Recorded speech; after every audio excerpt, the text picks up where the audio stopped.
ایک دفعہ کا ذکر ہے، ایک بطخ دریا کے کنارے رہتی تھی۔ وہ بیچاری ہمیشہ بیمار رہتی تھی۔ ایک دن اس کی طبیعت زیادہ خراب ہو گئی تو وہ ڈاکٹر کے پاس گئی۔ ڈاکٹر نے اسے بتایا کہ تمہاری بیماری ایسی ہے کہ تم جلد مر جاؤ گی۔ اسے یہ سن کر صدمہ ہوا، کیونکہ اس کے پاس ایک انڈا تھا۔ اسے ڈر لگا کہ اگر میں مر گئی تو اس انڈے کا کیا ہوگا، جس کے خول سے جلد ہی بچہ نکلنے والا تھا، اور پھر اس بچے کو کون سنبھالے گا۔ لہٰذا وہ اپنے سب دوستوں کے پاس گئی جو جنگل میں رہتے تھے۔ اس نے اپنے دوستوں کو اپنی ساری کہانی سنائی، لیکن انہوں نے مدد کرنے سے انکار کر دیا۔ بیچاری بطخ نے ان کی کافی منتیں کی کہ خدا کے لیے تمہیں لوگ مرنے کے بعد میرے بچے کو اپنا سایہ دینا، لیکن کسی نے اس کی بات نہ مانی۔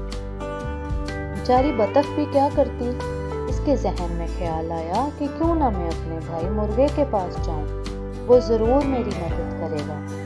لہٰذا وہ مرغے کے پاس گئی اور اسے سارا قصہ سنایا۔ مرغ بھائی، آپ میرے بچے کے ماموں جیسے ہو، پلیز آپ ہی میرے بچے کو اپنا سایہ دینا۔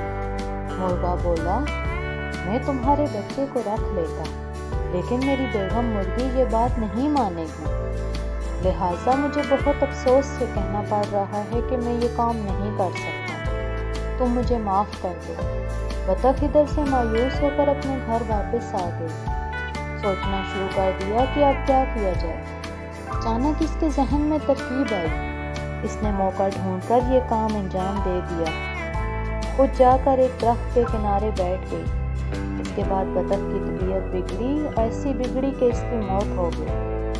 جب مرغی کے بچے انڈوں سے باہر نکلے تو ان میں ایک بطخ کا بچہ بھی تھا۔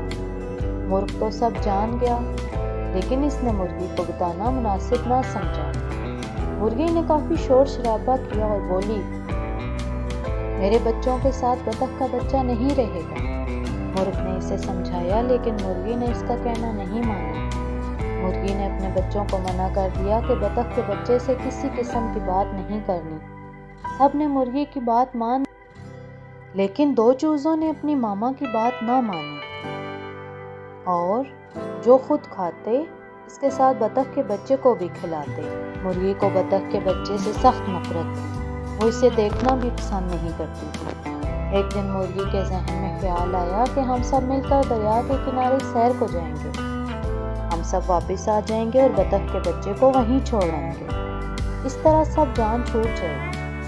وہ لوگ سیر کو نکلے۔ وہاں پہنچتے ہی ایک چوزا دریا کے کنارے چلا گیا۔ ڈوبنے لگا۔